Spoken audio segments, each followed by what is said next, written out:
I want to talk about the differences in between Zach Wilson and Mac Jones. And I have a quote here from Chris Long, who used to play for us in the Philadelphia Eagles, won a Super Bowl with the Philadelphia Eagles, beating us apparently.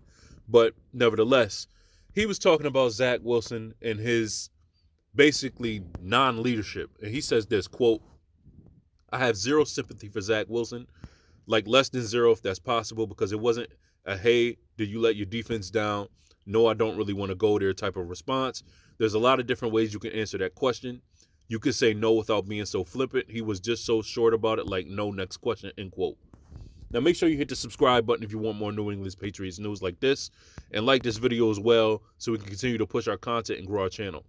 Now, as far as the comparisons between Zach Wilson and Mac Jones, I know the stats we may suggest that they are playing very similar, and there are a lot of questions about both quarterbacks and their future, not only with their respective teams, but as starters in the NFL.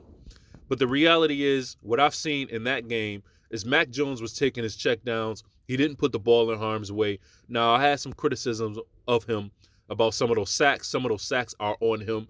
He was basically staring down the defender as he was coming in, not really moving out of the pocket. And I know he can move around in the pocket. That's what I want to see him do more of. But Zach Wilson is incapable of that. He is incapable of taking his checkdowns. He gets really flustered really quickly. I'm not going to give some in-depth, detailed response of who Zach Wilson is as a quarterback. But my point is he's not playing up to the level that Mac Jones is playing.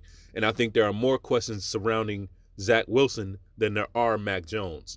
So I want to know what you guys think about this down in the comments. And this is not even touching on the leadership aspect, as when Mac Jones plays bad and he knows he hasn't had a good game, he goes up to that podium and he accepts his accountability. He takes it. So let me know what you think about that comparison down in the comments below. Hit the subscribe button, hit the like button on this video, and I will see you in the next clip.